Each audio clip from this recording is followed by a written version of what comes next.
Good morning and welcome to our third event of the 2019-2018 Dialogue Series. I'm delighted to welcome those of you who are in the audience and those of you who are joining us online, and also those of you who will be viewing this on television later. This year's theme speaks directly to the way in which American history is produced, not only just in one version, the official narration, but through the many voices of diverse peoples and communities who make up our nation. Part of the mythology of America is based on democracy, the construction of government by the people through the U.S. Constitution and elections.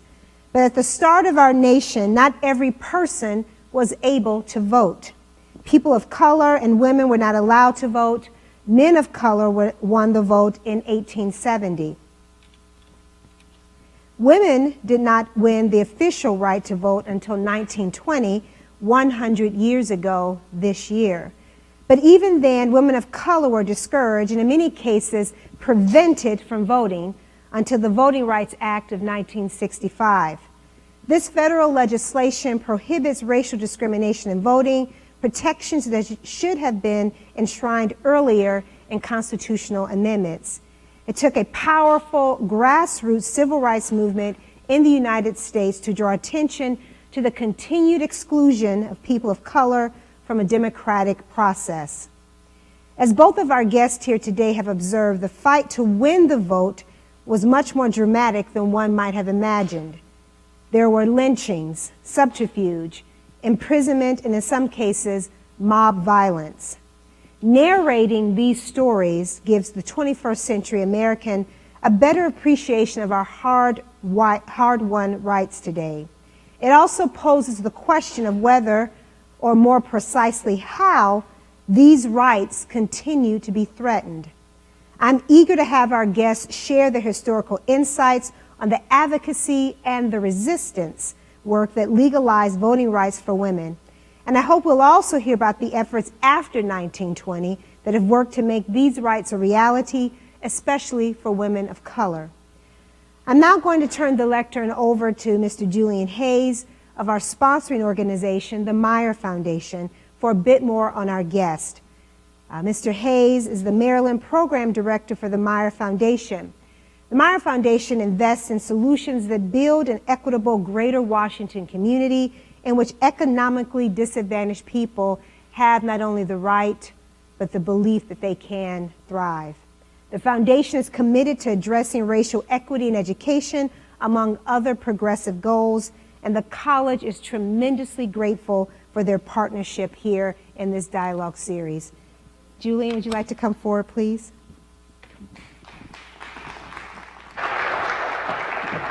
Thank you, Dr. Pollard, and thank you for inviting me here today to introduce our speakers. We are excited to be partnering with Montgomery College for this series that is critically important. At the Meyer Foundation, we believe racial equity is a moral and justice imperative that benefits all humanity. We are committed to advancing racial equity in all our spheres of influence in the interest of building a just, connected, inclusive future in which everyone thrives. To achieve this vision, we focus on addressing the root causes of inequity and the conditions that hold them in place. We support our grantee partners with resources and capacity-building opportunities. We act as conveners and promote collaborative action and use our own voice and power to help create a greater Washington region. We are so pleased to advance our work in supporting efforts like affordable housing, education, employment, and asset building supports and services. I have the pleasure of being the program director for Montgomery County, and partners with Montgomery College make my work that much easier. I'm very excited and pleased to be here to introduce our speakers, beginning with Dr. Elsa Barkley Brown, who is an associate professor of history and women's studies and affiliate faculty in African American studies and American studies at the University of Maryland. Her expertise in African American political culture with an emphasis on gender. Dr. Barkley Brown is the author of multiple pivotal articles on African American culture, urban and Southern women's history. An expert on the history of the Black community of Richmond, Virginia, she is the co-editor of Black Women in America, an historical encyclopedia and major problems in African American history.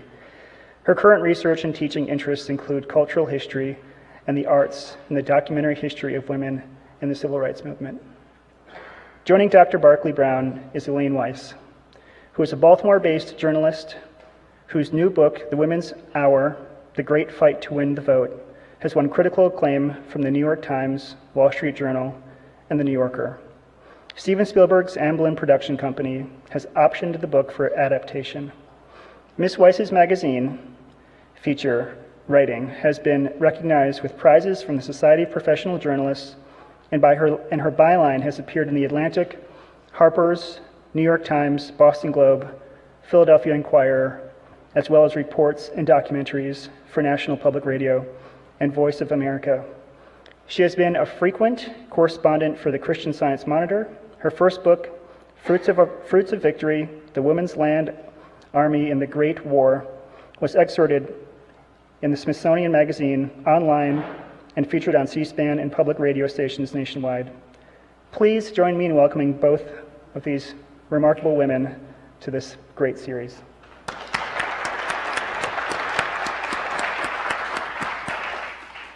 So I am so excited for this dialogue for several reasons. First of all, the book was phenomenal, and I am looking forward to engaging in that. I'm also so excited about contextualizing and problematizing the themes that you talked about. But probably, as I share with you backstage, I'm most excited because I get to feel like I'm a student in this engagement. I had the privilege of serving as a TA for women's studies when I was in graduate school. And the idea of going deep on this subject just makes me giddy. So I'm going to make sure my caffeine is appropriately not taking over. And I'm going to start my first question. I have several broad questions. And to our audience, several of you have been here before for these series. So I will be posing questions to our guest here for about the next 45 minutes or so, and then I'll open up the floor to ask and engage you in questions. We do have 2 microphones that are here. I'll ask you to come to the microphones, state your questions succinctly so that we can get through as many of them as possible. And of course, if you all don't get to questions, I will have a whole nother set of my personal ones as well. So we'll get started. I'd like to start by asking Ms. Weiss, talk a little bit about this book. It was obviously meticulously researched. It is amazing to me. And it read in a lot of ways like a novel. And as you're reading this, 2 questions came for me as I thought about it. First, what led you to this story, and how did you know that it was such a dramatic, politically charged background? And then with that, when you read the descriptions of the characters or the people in them, the scenarios, all the things you described, it really reads, as I said, as fiction. And there's a part of you I want to know how much political, I would say like a literary license, creative license you take, or was it just a research process where you actually came across so many things that allowed you to be able to write with such a passion and thoughtfulness about this period in our time? Well, thank you for the kind words. I came to write this book because I realized that as an American woman, as a voter who's very committed to voting in every election, my parents taught me to do that. I've taught my children to do that, not just every 4 years, but every election. But I realized I didn't know how, at one point, American women didn't have the vote. I knew that, and then they did. And if you look in most history books, you'll find women's suffrage is often dismissed in a sentence or 2, yes. And it usually reads something like, in 1848, American women demanded the vote. In 1920, they were given the vote, mm-hmm. and nothing in between.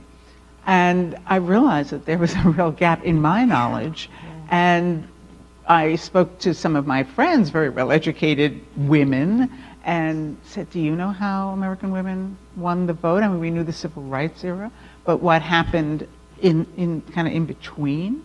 And they would kind of look at me blankly and say, no.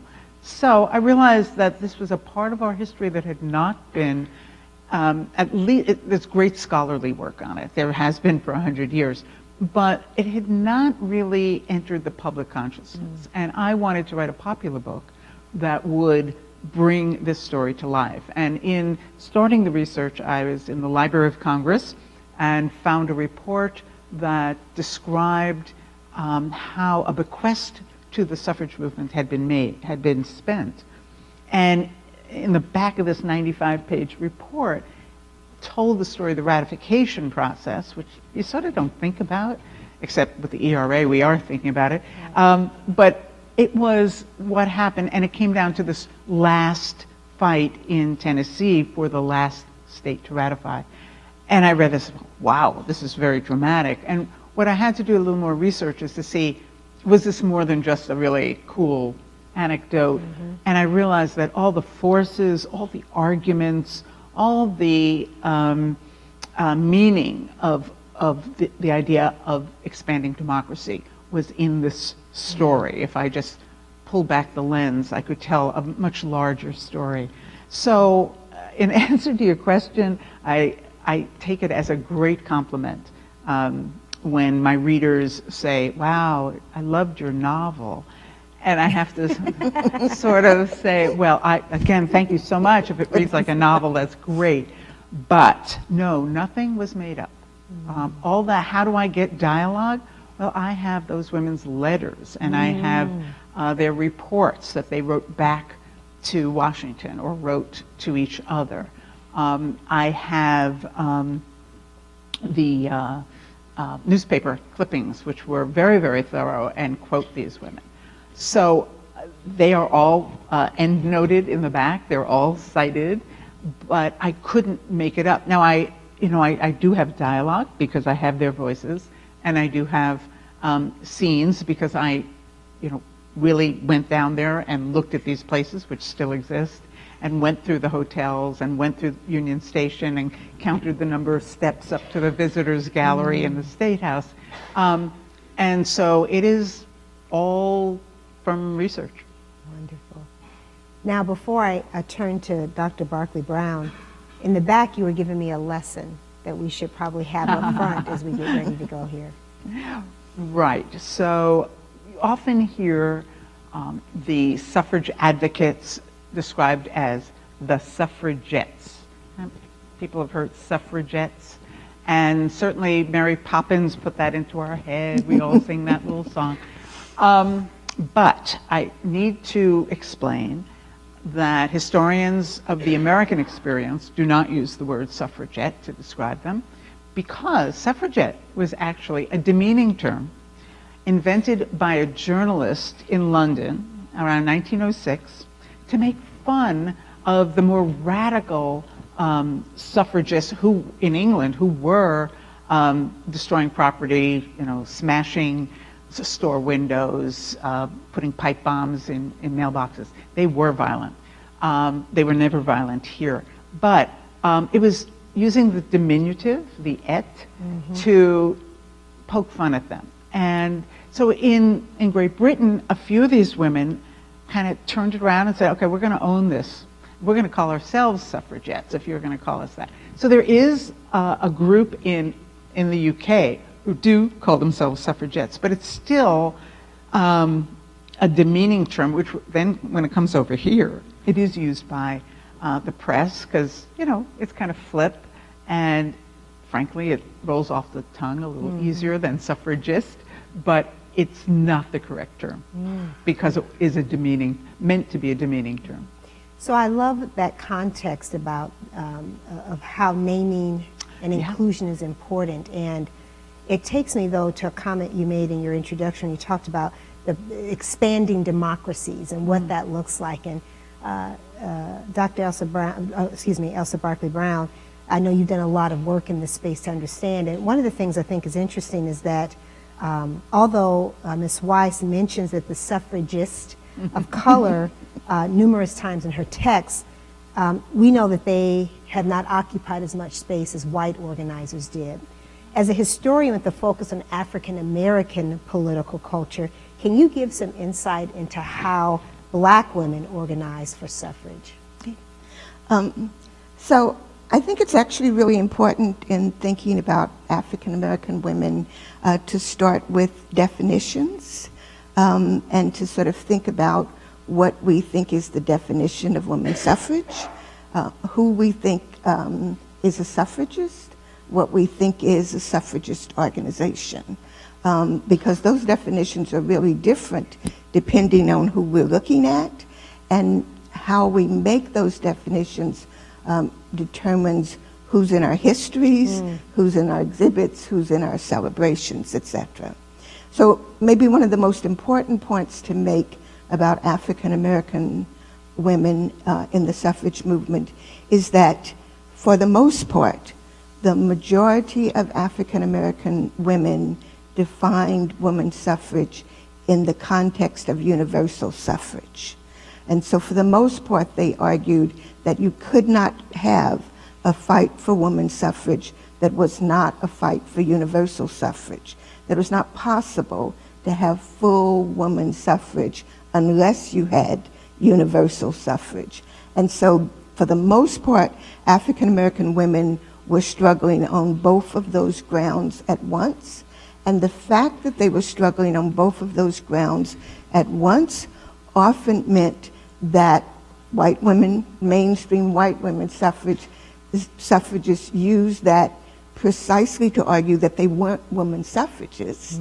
And many of our histories and exhibitions and celebrations now determine who gets included in or out by whether or not they were specifically focused, like single issue focused is the way it's worded, and sort of lamenting that African American women couldn't be single issue focused. But that's a whole different definition of women's suffrage. So I think it's really important to ask how African American women defined it. And then that actually brings a whole range of other people and other organizations also into view if we do that. I was sitting here thinking about a book title. I remember I did my master's thesis on contemporary African American women writers. And I remember one of the books we used, all the women are white, all the men are black, but some of us are brave. And this space that black women have to oftentimes be forced to choose. Either you're this or you're that. And therefore, an effort to craft a narrative that brings both together, because I don't get to separate my womanness, my blackness, my gay or lesbianness, my disability. I get to separate, it's a part of who I am. But oftentimes when broad movements start, they try to, in my opinion, place people in these very separate and distinct categories that don't allow for the intersections that oftentimes problematize their existence. So it's not the fact that, or even contextualize, I can't separate those things. So this is a very powerful concept that oftentimes when some of these movements start, they sometimes include or exclude intentionally or even unintentionally, which I think is interesting. Reactions or thoughts to me? Well, yeah, and it's so very true. One of the fascinating things about the early woman suffrage movement is it really, as we will probably talk more about this, grows out of the abolition movement. This idea that every human has a divine spark, every human is entitled to freedom and rights. And so the women we think of as the foremothers of the movement, at least the white foremothers, there are incredible African American foremothers too, but people whose names we kind of recognize, Elizabeth Cady Stanton, Susan Anthony, Lucy Stone, Lucretia Mott, they start their political activism as abolition workers. They are preaching against the evils of slavery. They're out there in the countryside. They're actually risking their lives as abolition workers did. And so they are working with Frederick Douglass and William Lloyd Garrison and the abolition movement. And they do believe, at least in the outset, in universal suffrage. And so they're working for, and they want universal suffrage. So in the Reconstruction era is when these movements are split again, as often happens, the powers that be pit two disenfranchised classes against one another. We see this over and over again. They're told to make a choice, which was heartbreaking to Frederick Douglass and infuriating to Sojourner Truth. And, either, women or black men are going to get the vote. And the 15th Amendment codifies that, putting only race, and the suffragists are saying, no, we want universal suffrage. Just put those 3 little letters in the 15th Amendment and say sex and race. And they said, no, it's not the woman's hour. Only one can go through the door. And that's a terrible, terrible split in the movement, that racial tension will remain. But it does begin as a universal suffrage. I think, would you agree? No. No. Yes, that it begins Yeah. there. I think we were discussing, so that it might be important at our beginning to actually think about what the 15th and the 19th Amendment actually say, because we talk about the 15th Amendment as giving black men the right to vote, and we talk about the 19th Amendment as giving women the right to vote, and that's not what either of those amendments say. So those amendments, even if the 15th Amendment had said race and sex, it would not have been universal suffrage, because the amendment actually says you cannot be denied the vote because of race. You cannot be denied the vote because of sex. That's a very deliberate wording to allow people to be denied the vote for many other reasons. To be denied the vote because of economics, to be denied the vote because of education, etc. So even putting those two together, we would not have universal suffrage. And so the initial arguments for suffrage and later African American women's arguments for suffrage were really about a really universal suffrage, not allowing those exclusions. So sometimes we can't understand, like, how is it possible that poll taxes and literacy tests and things like that were constitutional, and people think, well, that goes against the 15th Amendment. It doesn't. Like, the 15th Amendment is precisely written to allow states to put in other restrictions to suffrage. And universal suffrage would have been to say that being a citizen entitles you to the right to vote, period. Well, yeah, and that brings up the whole issue of how we as a nation, built upon the premise of we the people, have not lived up to that from the very beginning. So the Constitution is what scholars call almost a negative Constitution. It's not a positive Constitution. It doesn't guarantee the right to vote to anyone. It actually doesn't give rights to anyone. And so what gets carved out is classes of citizens who cannot be denied the vote. But it's not and then everyone should be able to vote. But that's the way our Constitution is written in general. Then you have the second layer of problem, which is that it's a federalist system. So you have the federal government, but the Constitution gives voting requirements and voting administration to the states. So it's the classic federalist states' rights confrontation. And from the beginning, the states say, we're going to decide who goes into our voting booths. And these amendments, both amendments, are meant to supersede those states' discriminations. Most state constitutions said white men.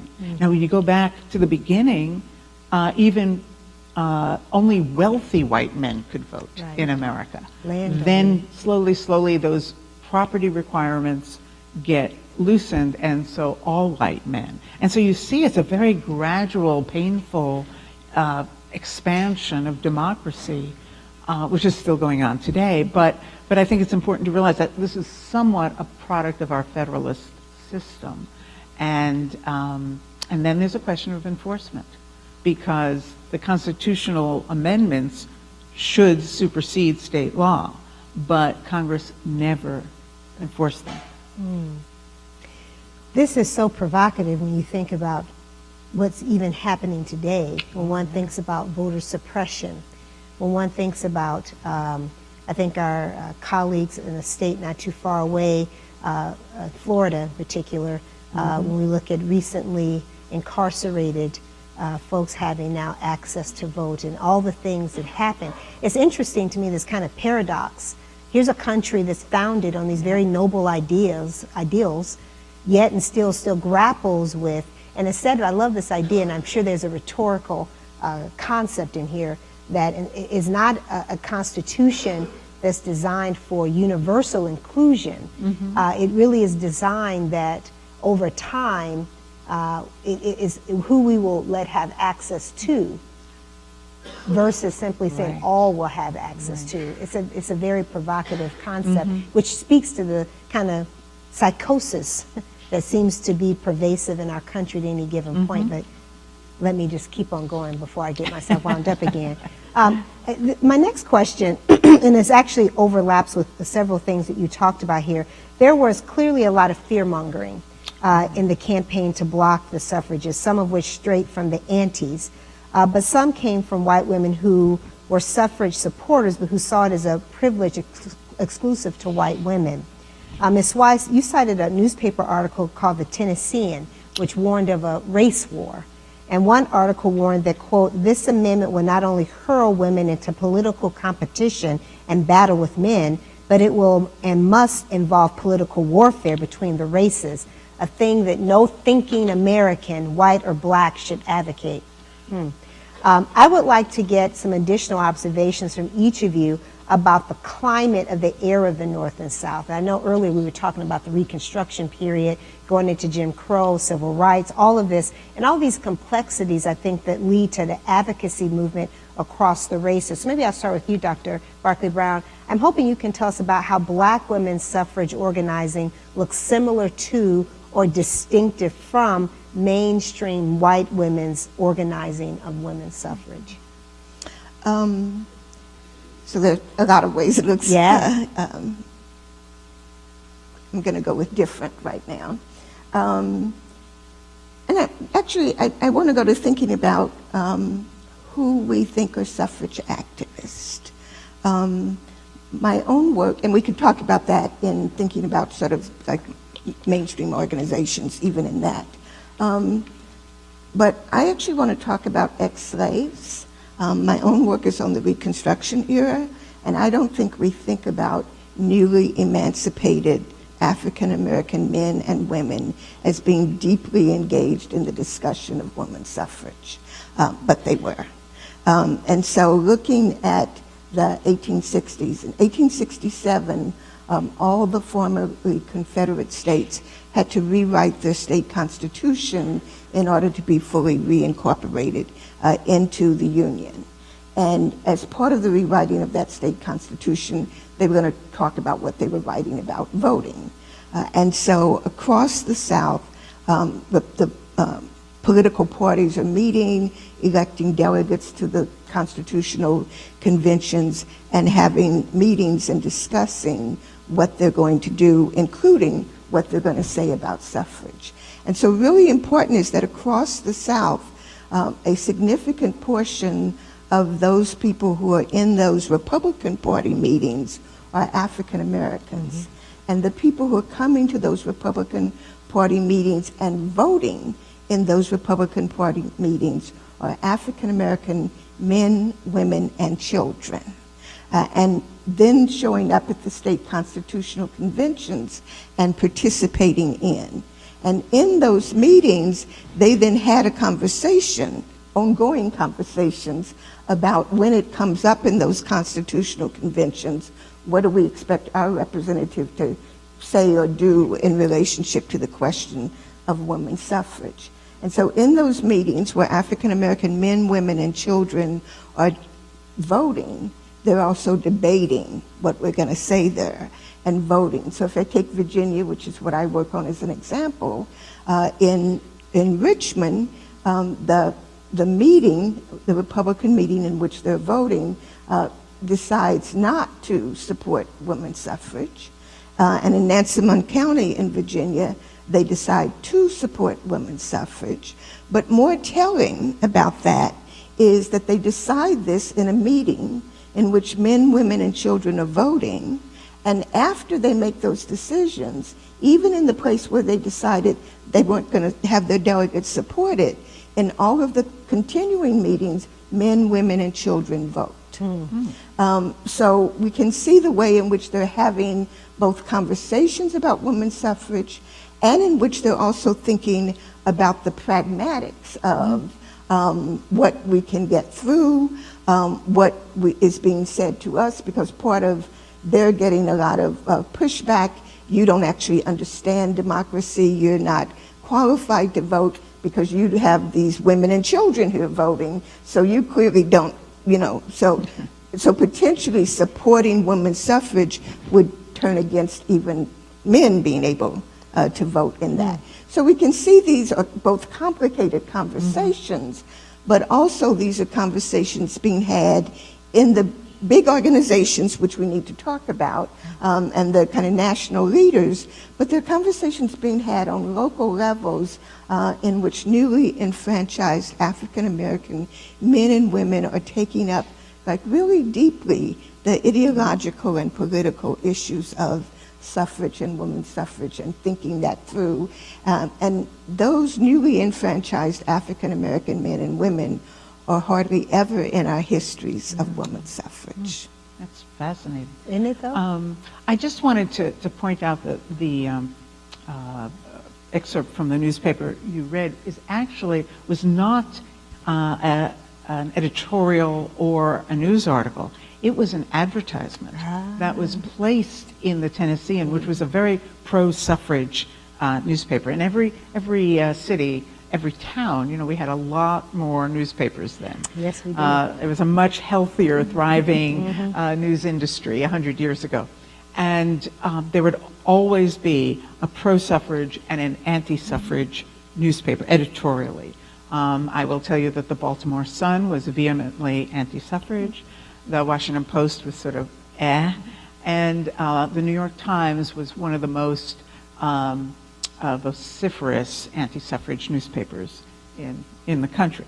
So it was really interesting who sides. So this was actually an advertisement that was bought by the anti-suffragists and placed in the major newspaper, the Tennessean, on the day that the legislature was going to be voting. And basically it is inciting fear. And I think one of the most fascinating, complicating, surprising things I found in my research was how the anti-suffragists weaponized the racial arguments. So yes, we find racism in the suffrage movement at varying degrees in many places among leaders, but I think the most telling thing, perhaps, is how race was used to argue against women's suffrage. And basically in the southern states, and that includes Virginia and Maryland, both of whom rejected the 19th Amendment and would never on their own have allowed women to vote because it would allow black women to vote. And so when we see the last battle, the kind of Alamo, take place in a southern state like Tennessee, all of those arguments come to the fore.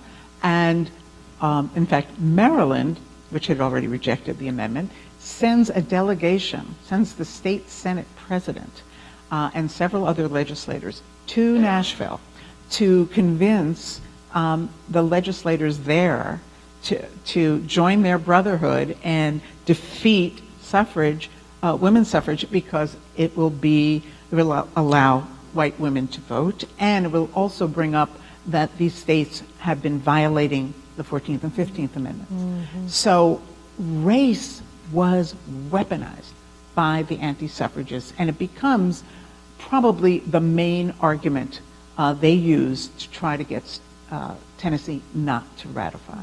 So I think that's a really interesting and important point to make, that they call it the Susan B. Anthony Amendment. The suffragists call the 19th Amendment in honor of Susan B. Anthony. By the way, her bicentennial birthday is next week. On the other hand, the Southern anti-suffragists use, and in fact, all over the country. They use reminding that Susan B. Anthony was an abolitionist and had African-American friends. And they actually have posters of Susan B. Anthony and her black friends. Do you want this in your America? So it's a really interesting use of the racial argument against allowing women to vote.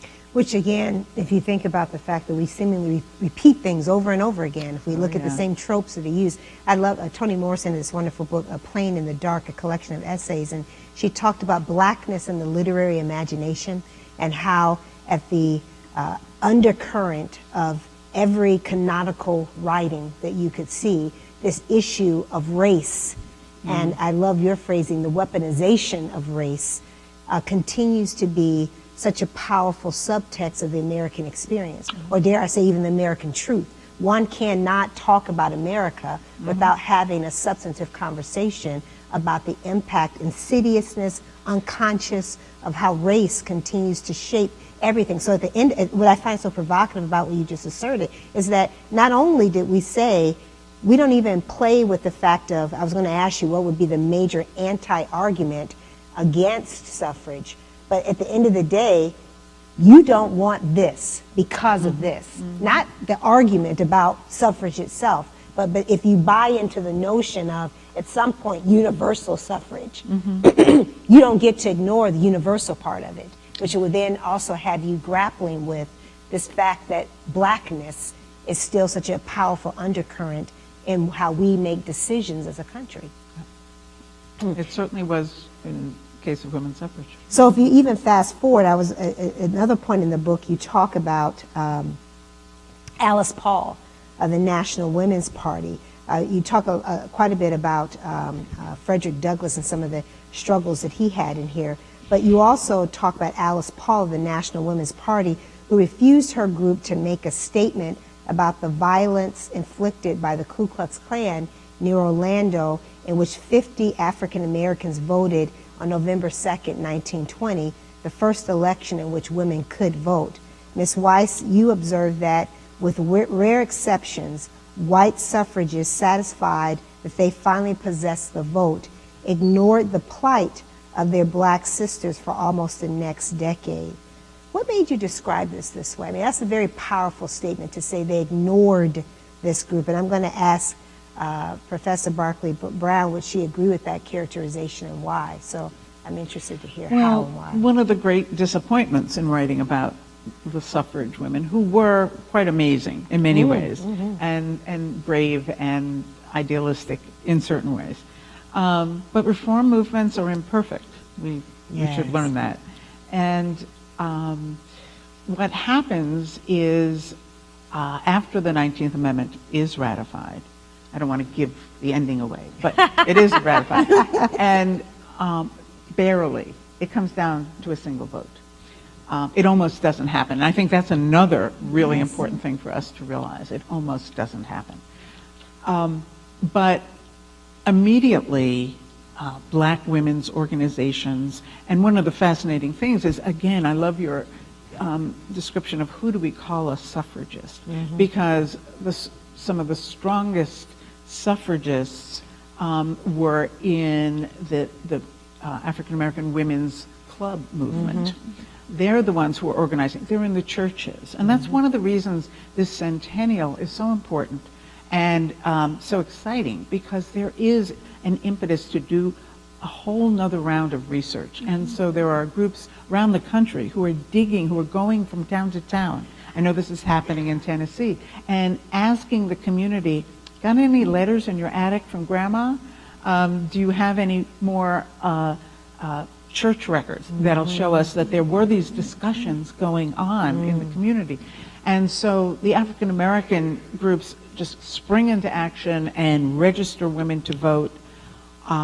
There's a beautiful story of Mary McLeod Bethune in Florida. She runs a college in Florida at that time, and she pays the poll taxes, because women were subject to poll taxes, just like men were.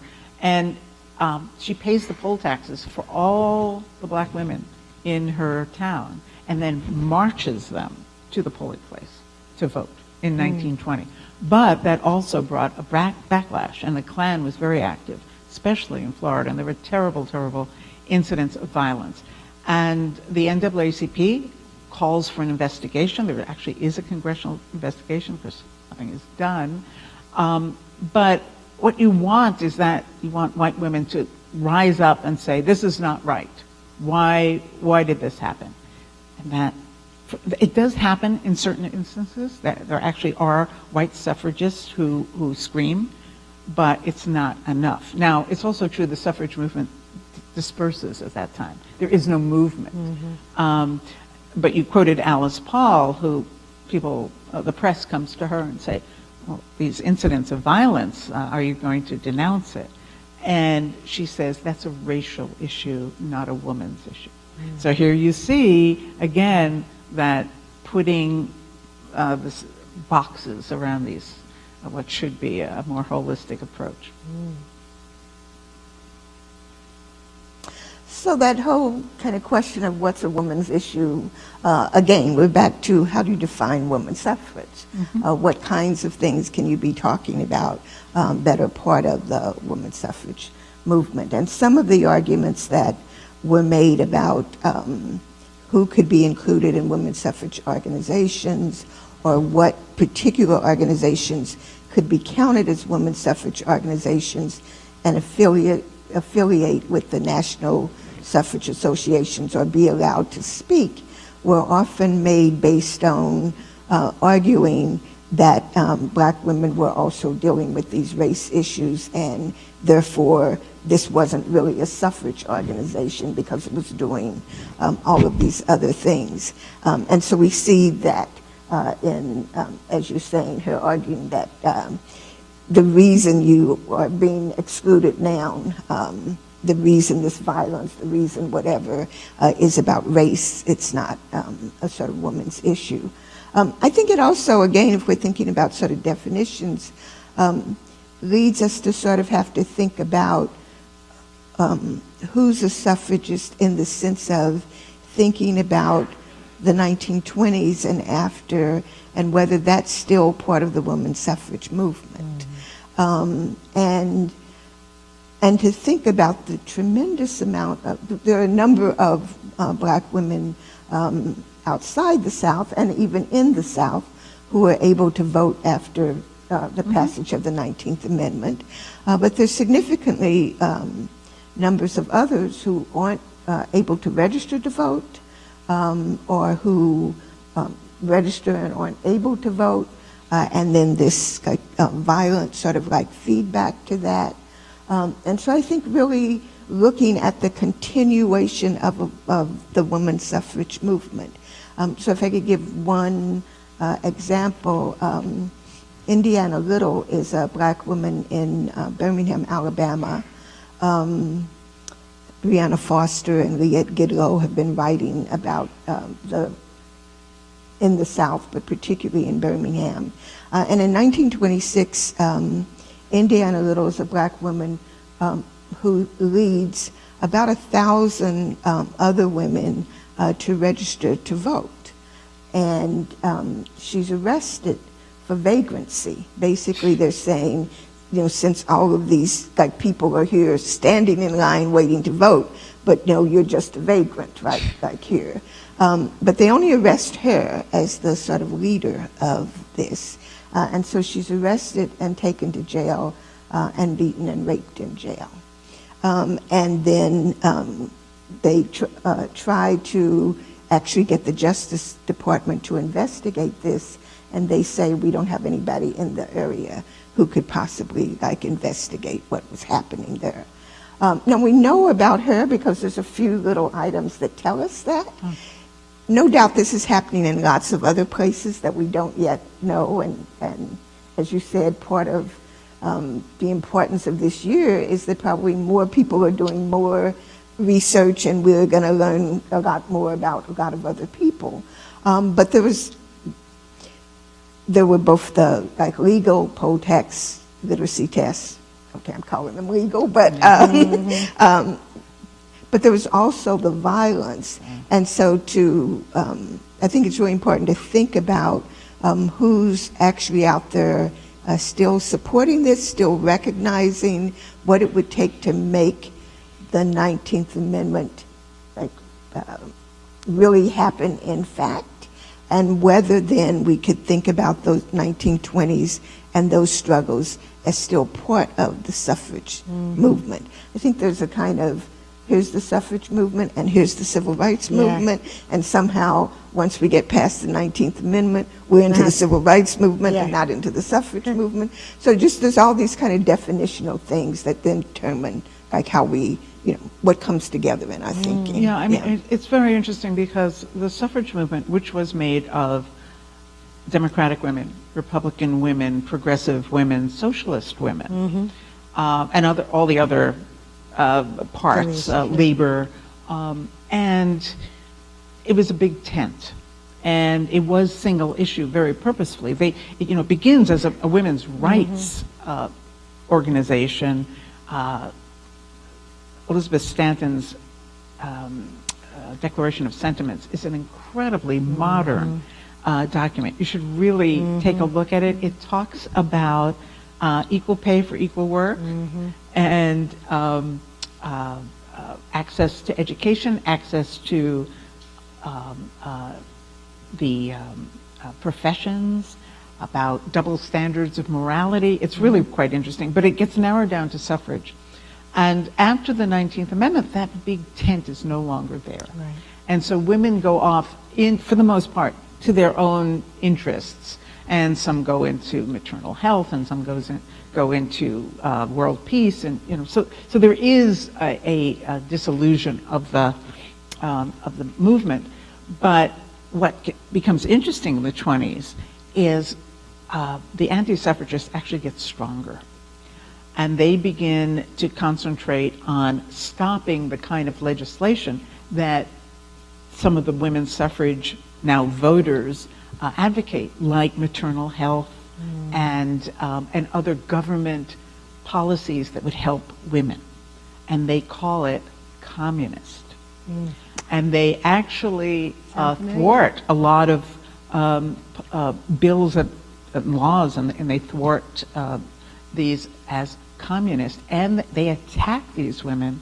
The suffrage movement is, the women's suffrage movement is technically over, but they attack Carrie Catt and Jane Addams and Helen Keller as communists in the 20s. They're having to fight off this designation because in lots of the anti-suffrage literature, suffrage is communist.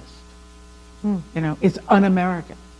So we're dealing with very interesting, complex paradox. I'll add one more question before I turn it over to the audience, or I'll keep going on mine. But I was very struck by, and you mentioned, one of you said this early in your comments, I was struck by the role of industry in the suffrage movement.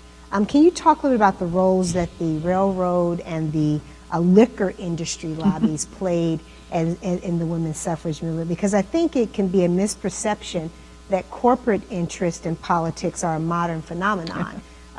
Very clearly that is not the case. No, that was really interesting to me. I mean, if we think of women's suffrage at all, we kind of think of it apart from the forces of American history, apart from economics, politics, and it's not. It's buffeted by race, by economics, by war. It has to deal with all of these. And so the idea that there are economic forces, that there are industries who are opposed to the idea of women voting, and these have very strong, very powerful, both in Congress and in the states. And so that's why you see the 19th Amendment, which was introduced into Congress in 1878, and it is stalled there for 40 years. And the reason is there's corporate and political opposition. The railroads are trying to fight suffrage because basically they have bought off all the state legislatures and many members of Congress. They're very wealthy, but they need favors. They need eminent domain, and in the 19-teens and 1920, they also are being threatened by the automobile. And state legislatures are deciding whether to build roads or to give subsidies to railroads.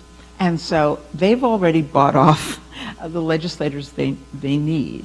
And if women, 27 million women can suddenly vote, this might mess up the status quo. So they are spending a lot of money and pressuring the legislatures, especially in a place like Tennessee. This also happens in Massachusetts, in Maryland, where the B&O is very powerful.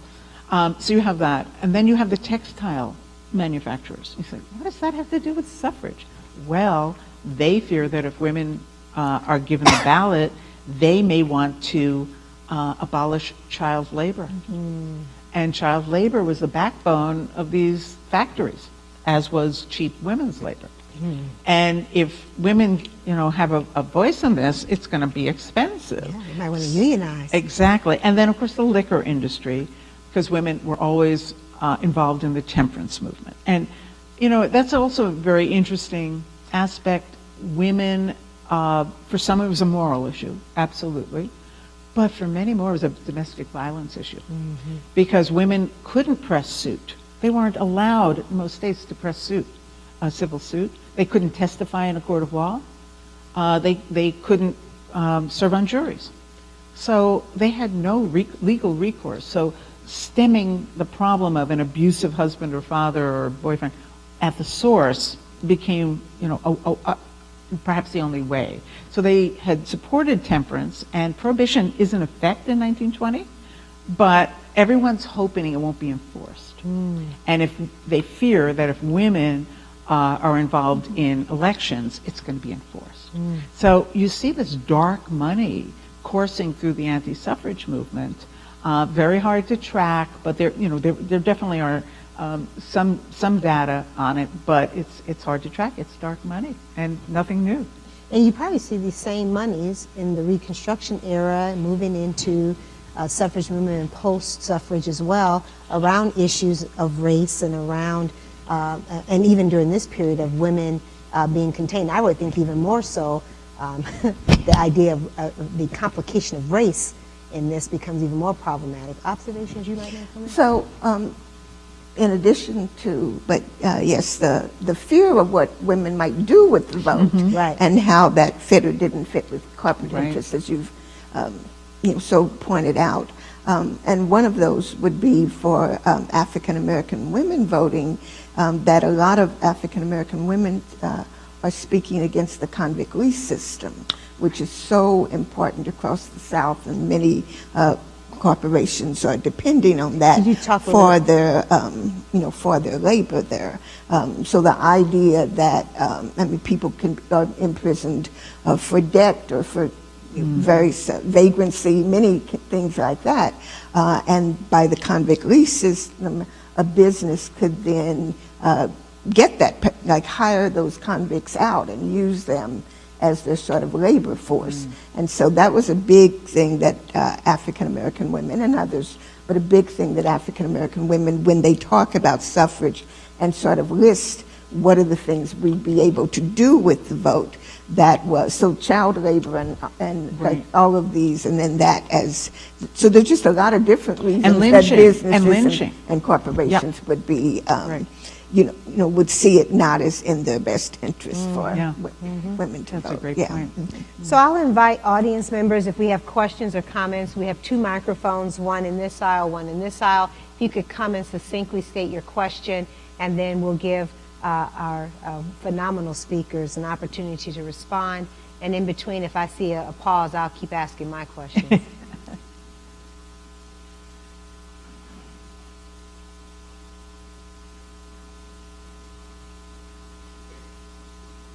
Well, I think I'd like to be disabused of a feeling that I've had for a long time, which was that in part the suffragist movement was an argument over where women fit in the hierarchy of marginalization. So the argument was made explicitly: how could you exclude middle-class white women from voting? if you were going to allow African Americans and Irish Americans and Italians to vote, it was unjust that you couldn't do that. So it depended in part on the existence of this hierarchy and the fact that it appeared wrong to have white women excluded. Oh, that's absolutely true, which, you know, feeds into the racism part of it, but it's absolutely true. And in fact, there are posters that the suffrage movement publishes, which shows, actually shows Frances Willard, you know, who founded the WCTU, the Women Christian Temperance Union. And it shows her surrounded by those other disenfranchised, other groups who not allowed to vote. So it was African American, even though, of course, legally African American men should vote, Native Americans, Asian Americans, who, by the way, do not get citizenship and the vote until after World War II, idiots, as they call it, or lunatics, and criminals. Wow. So they show these, I mean, they're horrible posters, and they're, you know, caricatures of these faces, but it shows this with a, you know, perfect white woman in the center, and say, are you going to lump your mother in with this? So yeah, it's definitely, can't disabuse you of that. You're absolutely right.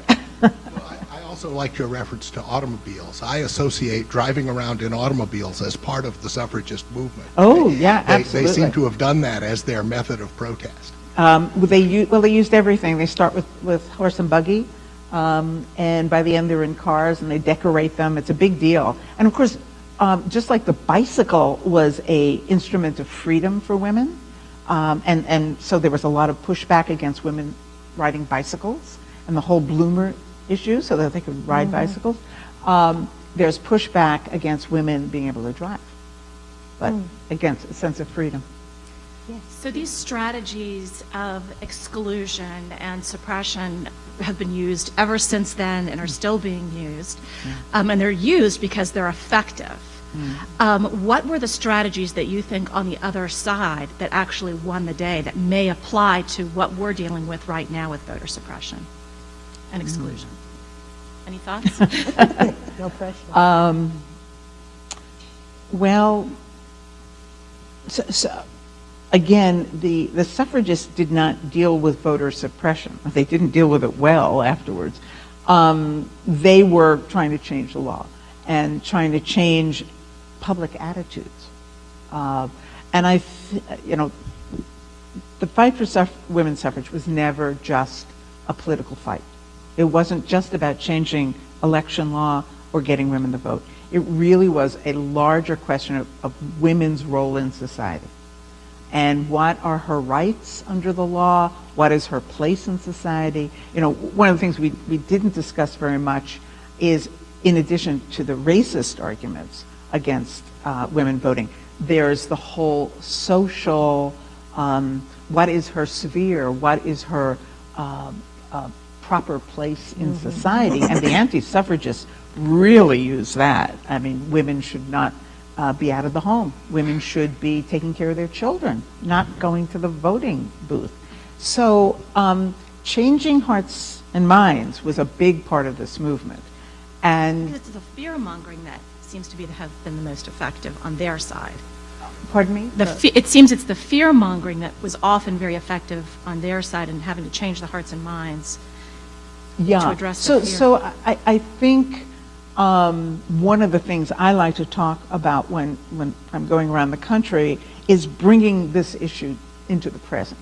We're not done fighting for voting rights.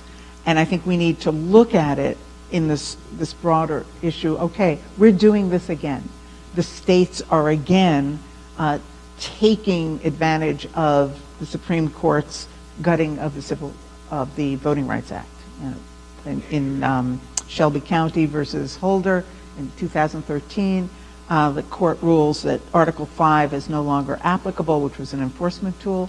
And so the states, has been an incredible surge of suppression tactics and onerous voter ID and all kinds of terrible suppression. And it's being fought in the courts, but it's still in effect in many, many states. So I think making people aware that this fight is about our democracy. It's not just about that early voting issue or this taking away polling places in minority neighborhoods. It's targeted to minority neighborhoods. Again, it's being seen as a partisan issue, which it cannot be seen as a partisan issue. Voting rights cannot be made partisan. So I think bringing these up and screaming and yelling about it, but also making sure that in your state legislatures, because that's where these restrictions are coming from, and they're not going to be enforced, voting rights are not going to be enforced in this administration. So there's work to be done, shall we say? And making sure the people in the states know that their legislators are responsible for these. And it's just not, that's not how we defend democracy. It's not how we should be defining ourselves as a democracy. And I go further and say, look, I'm with you celebrating the centennial. It's great. But you can't celebrate the centennial and be slashing voting rights at the same time. Work is still done. Elsa, anything you want to add to that? No. Okay. Stu? If any of you were alive during the movement, what was it like to go through that type of suffering? I am happy to say I was not alive during the movement. I do not believe we were alive during the movement. But I'm trying to just get a sense. What was it like to be around in? In that time. Pardon? In that time. What did it feel in like? that time. What did it feel like? Yeah. Mm-hmm. So, okay. So if I go with my idea that we're still in the women's suffrage movement, but we could sort of think about both what it's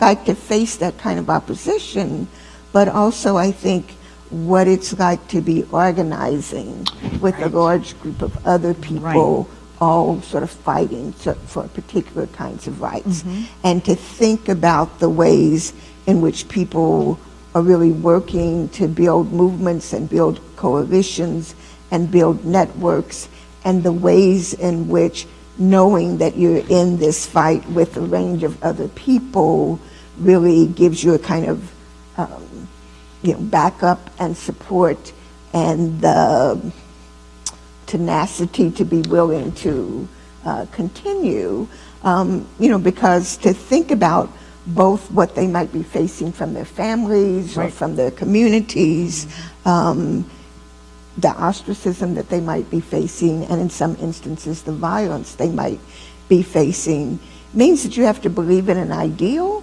but it also means that you have to feel that you are part of something with other people. This isn't just happening to me. So there's both what was it like in how hard it is, and there's what was it like in terms of what it means to join a movement and be part of something there. I hope that partly answers what you're asking. Thank you. I think the other part, if I could just add to this, that I think it strikes me and goes back to, I think, Jill's question earlier, this ideal that that seems to be so pervasive in discussion here is that oftentimes when trying to advance the rights and dignity of a group, there's often a tendency to otherize. So therefore, if we advance the rights and dignity of this group, somehow or another that means that we should not do it for this group, or we can't do it for this group because it will affect this group. And I would offer that this is a trope that we fall into time and time and time again, that we seemingly as a country, and maybe it's just humanity in general, we always we have to demonize or we have to otherize some other group in order to somehow justify that this group should have certain rights and privileges and dignity, that I don't think you have to go through that. I don't think you should have to. I always resist, whether it be in historical conversations or even contemporary ones, this idea that there's an either or. I believe that we should be smarter, better than that. And I find when I read this type of book, or I read historical and I listen to my grandparents or folks talk about this, I find we always tend to be better when we try to see the big tent, as you talked about earlier, or try to problematize an experience and not make someone forced to choose something because the other is a problem. I don't know what that tells you how it feels, but I find it amazing that we continuously revisit these issues over and over again, which I think is maybe a part of what this series is about. But thank you for the question. Yeah, I wanted to also say that organizing, and that answers the question before about what we can be doing now, is organizing. These women were amazing organizers. Yeah. And white women faced the kind of contempt and ridicule also, and were ostracized. Yes. So this sense of organizing, they counted up like more than 900 campaigns in those 7 decades at the state, local, and national level, and that doesn't even count a lot of the kind of below the surface fights. So it is organizing, feeling you're part of a movement, keeping your eyes on the prize, and also having to make compromises. That's part of it too. Yeah, and it's not being a social media activist. I find myself in these people say they're part of the movement, but that meant they just retweeted something. Right. Right. You're not a part of the movement. You just told somebody else what to do. Exactly. But you're not a part of the movement. Right. Yes, ma'am. So I find it, and thank you very much for your comments today, and I appreciate this dialogue series. I was actually thinking something along the lines of what you had started talking about, Dr. Pollard, around disenfranchisement and all of these different groups otherizing one another. And what I wanted to ask is, I feel like this book is so timely and it gives us a platform for being the big tent in terms of all supporting voter rights and lack of suppression at the ballot box and fraud. However, how do we get this type of book and its premise into the broader conscience of Americans? In that, I feel like it seems as a black and brown problem in terms of voter suppression and fraud, rather than in the larger context. Well, again, I'm doing my best, and again, using. It's wonderful. I'm being invited all over the country, but I'm also bringing up this issue that this fight is not over. Perhaps every generation has to fight for voting rights, and it's our time now. And that, joining with Stacey Abrams and other groups like Let America Vote, getting awareness on college campuses, because participation, so you have the suppression problem and restriction problem, which is awful, but you also have a lack of participation in voting. And you look at what the participation rates are, and actually young people are not voting, and so we need to talk about that and talk about a sense of is it helplessness, is it laziness, is it just tuning out and thinking your vote doesn't count? And I think we have to talk about this and talk about yes, we have to fight these attempts to restrict especially minority votes, and it's clearly cheating. It is trying to cheat on elections. Let's be blunt about it. But also, we've got to get participation rates. Now, the only group that has been stalwart in this is African American women, and God bless everyone. But we've got to get all citizens fired up about voting every time, and realizing what the stakes are, and realizing how close many elections are. You might say, oh, my vote doesn't count, but sometimes it comes down to 1 or 2 votes per district. in a race, and it does count. And you're not going to win every election. Your candidate isn't going to win in every one. Your resolution isn't, your referendum isn't going to win, but it's tenacity. It's seeing the big picture. And I think one of the ideas is to start talking about what is the role of a voter in democracy and how it's the backbone. It's the stress test of our democracy. And I think we're failing it. Is that give you? Okay. You have some thoughts on that? Well, I guess the one thing I do want to say about voting rights and thinking about that in the contemporary suppression of the vote. But I do want to point out again that voting is not a right, meaning that our Constitution and our courts have never said that voting is a right. I'm not saying whether I think it should be, I'm just saying what is the case.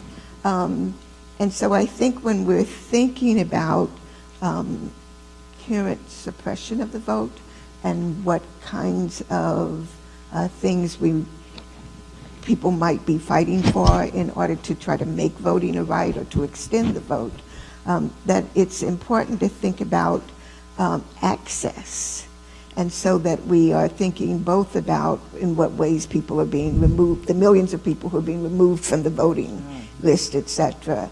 But it's also important to think about access, and we can all think about that in our own lives. So I'm really conscious that in the last election, it took me 6 minutes to vote. From the time I got out of my car, voted, and got back in my car was 6 minutes. At the same time that there were people standing in line for hours and hours and hours. Because one of the things we also don't have is any uniform law that says how voting happens, how many polling booths should there be in relationship to the number of people. Do people have to take off from work in order to vote or not? So when we're talking about kind of rights, there is still that whole, what do we think the right to vote is? Do we think it's just a law that would say you have the right to vote? But there's also an access thing, that even if we had a law that said, you know, voting is a universal right, we would still have to ask, what is it, like, are you being denied your right if you have to stand in line 12 hours to vote? Exactly. Or as long as the law says you can vote, have you not been denied your right? So I think there's a big conversation to have about how we define even rights and what's involved in thinking about the rights. Very true. Very true. Thank you.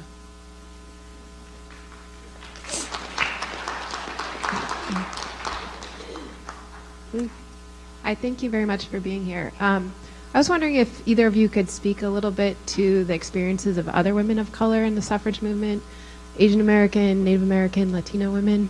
I also think it's interesting, perhaps, to talk a little bit about why you might think the vote happened first in the West versus out here, which I think is really fascinating as well.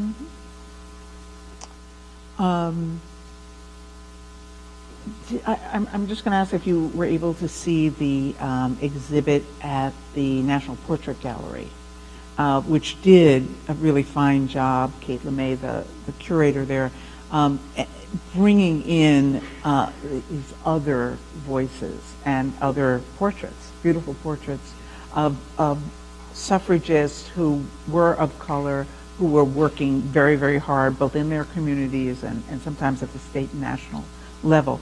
But one of the things about our history is that it's been harder to dig up that material. And it's not sometimes for lack of trying, sometimes it is for lack of trying, but it's also that it's not in the usual places. You're not going to find those names in the history of women's suffrage. And they're not in quote unquote suffrage societies necessarily. So it's been a little harder to get those voices in, and again, the centennial is giving us an opportunity to to dig a little deeper. I, frankly, I'm not as well versed in that part of it, though there's this a really great book by Sally Wagner that brings in the Native American women's contribution to the thinking about suffrage, which is very, very interesting. It's true that women were able to vote in the western states way before the eastern. In fact, New England and the middle Atlantic states were the worst. They defeated women's suffrage referenda repeatedly. So why is that? And there's a lot of scholarship about that, a lot of thinking about that. Wyoming famously is the first state to allow women to vote. It does that when it first becomes a territory in 1869, and it's the pioneer spirit, and women are there with the men building the houses and stuff. Well, that's true, but it's also true there were like 6 women in Wyoming. I hope Wyomingites are not angry, but it's a immigration tool. It's like the Chamber of Commerce saying, "Come to Wyoming, you can vote, ladies."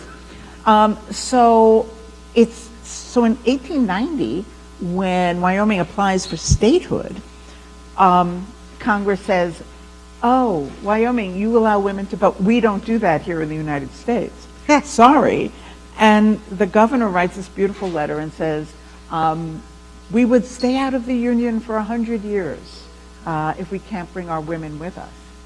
And he insists. I mean, the territorial legislature insists, and the governor insists. And so they come in with that legacy of allowing women to vote, and Congress relents and allows them in. So that's the kind of wedge. Anybody know who the second state is? Utah. Oh. And it's fascinating, the idea. It's bound up in the fact that to enter the Union, Utah had to renounce multiple marriages. Mm-hmm.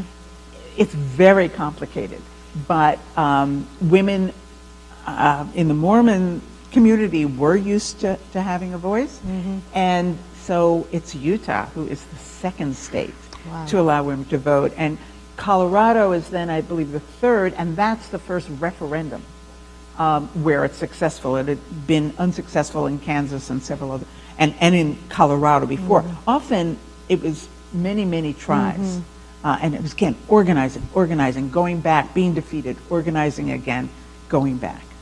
It was really extraordinary political tacticians who made this happen. But the West is where, and then you do have Washington State and Oregon and Nevada, California in 1911 after several tries. In I believe Oregon, it was like 5 tries before they made it.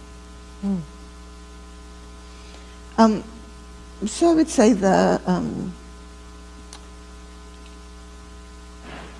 question of many women of color outside of African American women is also bound up in issues of citizenship.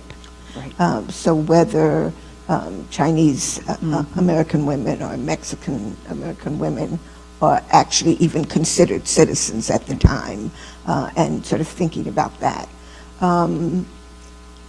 In some instances, African American women in their arguments for suffrage are quite explicitly naming out other groups of people. Mary Church Terrell, for example, quite explicitly names the difficulties the Jewish women are having voting, the difficulties of immigrant women, etc. So trying to, in that sense, sort of build a sort of coalition around there. It would, I think, also be important to recognize that the 19th Amendment does not cover Puerto Rico and the Virgin Islands. And so it's not until the 1930s with new legislation that women in Puerto Rico and the Virgin Islands, because they're territories as opposed to states, and the particular wording of the amendment is about states. So there's still a continuing sort of push there, both in Puerto Rico, but also by people within the U.S. who are fighting for the rights in Puerto Rico as a sort of continuing push there. I'd like to give you an opportunity to close us out. I believe that one of the benefits of these types of books and historians and those who study this work on a scholarly basis is that we have the opportunity to hopefully learn from history if we are attentive students. So I'd ask each of you as a closing comment, maybe a closing question, what do you take away? What's the lesson for now for us as you think about this 100th anniversary of the 19th Amendment? What should we be thinking about now as a result of this lesson that we've had the opportunity to discuss today? Want me to start? I think when I think about what the lessons can be, the first is the importance of tenacity and persistence in any political goal, in any reform movement, in any big change in society. And that's what the suffrage movement was about. It was about change. And the fear of change and the vicissitudes of historical moments that allow change. So I think what I like to say is that what the suffrage movement teaches us is persistence is very important, that protest is very important, and it's patriotic, and it's necessary, but it's not enough to just march. I mean, the suffragists had great marches, you know, full whites and sashes and great hats. But that wasn't all they did. Yes. They also learned to pull the political levers. They learned how power works. They learned how to be political animals. And so you see them lobbying expertly in Congress and in the states. You know, they had opposition research files on every legislator and every congressperson. They knew exactly where their, you know, the skeletons were buried and the points that they could push to convince that legislator that maybe women should vote. They campaigned. They went door to door. They had rallies. They debated anti-suffragists in public. They drafted legislation. They knew how to use the referenda process. They knew how to use the petition process. They mastered the political tools that allowed them to push through this enormous constitutional change. And I think that's a lesson for today. Thank you. So first, I just think it's really important to understand what rights we do have and we don't. So, as we keep saying, it's really important to actually understand that there is no right to the vote that's connected. In the United States, that citizenship and voting rights aren't connected. And to think about what that sort of means, both about strategies, but also about sort of larger issues, necessary issues. And then I think secondly, Bernice Johnson Reagan has this really great metaphor about thinking about social movements in terms of thinking about waters and tides and waves going out and then coming in, and the way the sand shifts in that. And in that metaphor, what she's talking about is the wave that is pushing forward on something, but to always recognize that there is a blowback that's going to come back. It's not like you're going to get out there and then we finally reach this and it's going to stay. That the important thing to do is to look at the sand and realize that even when that water comes back, the sand has shifted. that the work you did has actually shifted the sand. Even if you're not where you got to and whatever, and to recognize that we're always standing on a new ground because of the work we did, even when we're a little depressed about the blowback that sort of happened to that. And so to keep your focus on the sand. No, that's beautiful. That's awesome. I want to really thank our guest today for a master class. This has been a little bit of soul food for me, and I have to tell you, just the opportunity to talk with you all, Elaine Weiss, Elsa Barkley Brown, please join me in thanking them so much. Thank you. Thanks for coming. So my huge takeaway from this is that activism is a verb, it's not a noun. You have to constantly be engaged in that. So if that's the case, I also think that gratitude is one. So I'm deeply grateful to our guests today. I want to thank our campus here, Tacoma Park Silver Spring campus, and the Cultural Arts Center for their always exceptional service and support. Thank you all so much. To some of my favorite folks who do this work and understand what we do, the Meyer Foundation, thank you for your continued support of this series, knowing that this is how you have and create change, by bringing these types of conversations into the public square. So thank you so much, Julian, for representing our team here. I'm so grateful to Bethesda Magazine, who continues to be our media sponsor, but I have to give mad props to MCTV. They are exceptional in how they do this work in producing this show, and I know that people watch it, because then I get to hear it for the next month every place I go in the community. So thank you all so much for the work you do here. Our phenomenal special events team who make sure that everything is, we feel hosted and feel well taken care of. And then finally, I would be remiss if I didn't thank Dr. Megan Gibbons, who works in my office, who leads this initiative, who always makes me sound fairly profound when it's really her words that do that. So thank you, Dr. Gibbons. Thank you, the audience, for being here, and I hope you all have a wonderful rest of your day. And I'll sign books. Oh, yes, that she will sign books. Yes, and we will have...